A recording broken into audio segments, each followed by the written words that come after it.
চাওক, দুই এজন বিধায়কৰ মই দেখিছোঁ সংবাদ মাধ্যমত, কিন্তু মোৰ সমষ্টিত কোনো আমাৰ দলত গাদ্দাৰ নাই। আমাৰ দলত প্ৰতিগৰাকী কাৰ্যকৰ্তা আমাৰ বিষয়ববীয়াই নিষ্ঠাৰে কষ্ট কৰিছে, কাম কৰিছে দিনে নিশাই আমাৰ দলৰ সপক্ষে ভোট গোটাবৰ কাৰণে। গতিকে ক'ৰবাত কিবা যদি ঘটনা ঘটিছে মই ইমান নাজানো, কিন্তু মোৰ সমষ্টিত কোনো গাদ্দাৰ নাই। অথচ কংগ্ৰেছ পাৰ্টিতহে ইয়াত দুই এজন বিষয়ববীয়াই তেনেধৰণে আমাক সহায় সহযোগ কৰা এনেকুৱা কিছুমান কাম কৰিছে, কিন্তু আমাৰ দলত তেনেকুৱা ধৰণৰ কোনো গাদ্দাৰ আমাৰ সমষ্টিত নাই। আমাৰ সমষ্টিত সকলোৱে সুন্দৰকৈ কাম কৰিছে। আৰু আমাৰ সমষ্টিত আপোনালোকে এইবাৰ শুনি সুখী হ'ব, বা 4 তাৰিখে আপোনালোকে সকলোৱে গম পাব যে মই 96ৰ পৰা এই 7 নম্বৰটো ইলেকশ্যন খেলিছোঁ।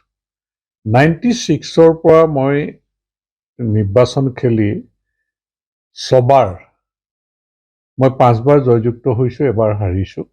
আৰু এইবাৰ 7 নম্বৰ বাৰৰ ৰিজাল্ট অহা 4 মে'ত দিব। 96ৰ পৰা যিমান ভোট পাইছোঁ, আফটাৰ ডিলিমিটেশ্যন, লোকসভাৰ নিৰ্বাচনৰ ফলাফল আপোনালোকে দেখিছে যে খুব ভালেই ৰিজাল্ট হৈছিলে। মই কৈছিলোঁ 1 লাখ ভোট পাব বুলি, আমাৰ 99,000 ভোট আমি পাবলৈ সক্ষম হৈছোঁ। কংগ্ৰেছ দলে 50,000 ভোট পোৱা নাছিলে, 49 তেনেকুৱা 1000 ভোট তেওঁলোকে পাইছিলে। আৰু এইবাৰ ভোটৰ পুলিং পাৰ্চেণ্টেজটো লোকসভা নিৰ্বাচনতকৈ বেছি। এইবাৰ অভিলেখ সৃষ্টি হৈছে যে আমাৰ আগতে যোৱাবাৰ 78% ভোট পোল হৈছিলে আমাৰ, এইবাৰ আমাৰ হৈছে 84% ভোট পোল, মানে 6% ভোট বাঢ়িছে। গতিকে 2 লাখৰ ওপৰ ভোট, গতিকে 12,000 ভোট বেছি পোল হৈছে আমাৰ। গতিকে 12,000 বেছি ভোট পোল হ'লে আমি তেনেকৈ হিচাপটো চাইছোঁ যে এইবাৰ আমি ভাৰতীয় জনতা পাৰ্টীয়ে যিহেতু যথেষ্ট আশীৰ্বাদ ৰাইজে দিছে, আন্তৰিকতাৰে আমাৰ কাৰ্যকৰ্তা দলৰ বিষয়ববীয়াই কাম কৰিছে, গতিকে মই এইবাৰ হিচাপ নিকাচ কৰি চাইছোঁ যে আমি 1,10,000 পৰা 1,20,000লৈকে ভোট আমি পাব লাগে। আৰু কংগ্ৰেছ দলে মইতো দেখিছোঁ যে 50,000ৰ ওপৰ যদি ভোট পায়, হয়তো 55,000 মান পাব পাৰে, তাতকৈ বেছি ভোট তেওঁলোকৰ কোনো কাৰণতে নহয়। মইতো ভাবোঁ যে বিল' 50,000ই হ'ব, কিন্তু 55লৈকে হয়তো তেওঁলোকে পাবগৈ পাৰে, চুবগৈ পাৰে।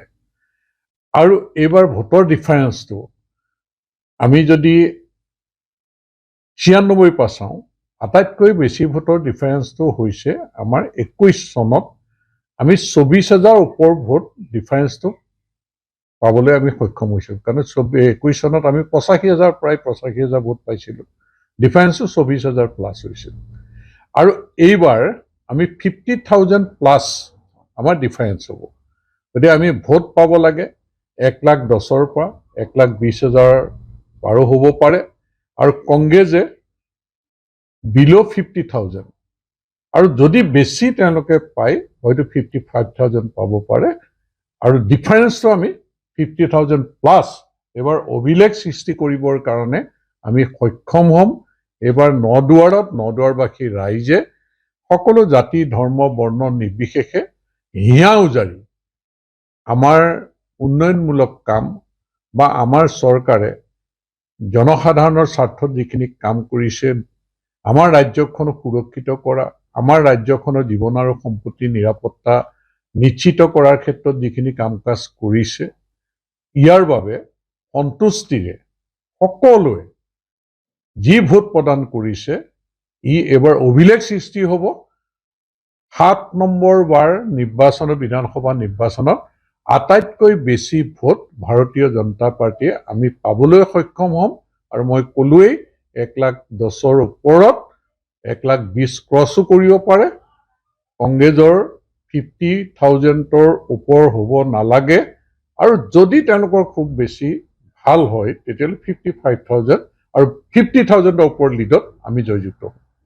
অসমত কিমানখন আসন পায় বিজেপি চৰকাৰ গঠন হ'ব? চাওক, অসমত আমি চৰকাৰ গঠন কৰাটো নিশ্চিত। আমাৰ মুখ্যমন্ত্ৰী ডাঙৰীয়াই কৈছে যে আমি 100 ছিটেই পাব লাগে NDA। কিন্তু মই আপোনালোকক কওঁ যে আমি 95 চিট ±5 হ'ব লাগে। মুখ্যমন্ত্ৰী ডাঙৰীয়াটো 100ই কৈছে, কিন্তু মই ভাবোঁ যে কোনো কাৰণতে 90 তললৈ আমাৰ নাহে। গতিকে 95 আশা কৰিছোঁ, তাতকৈ বাঢ়িব পাৰে আৰু অলপ কমিবও পাৰে, কিন্তু 90+ চিট থাকিবই।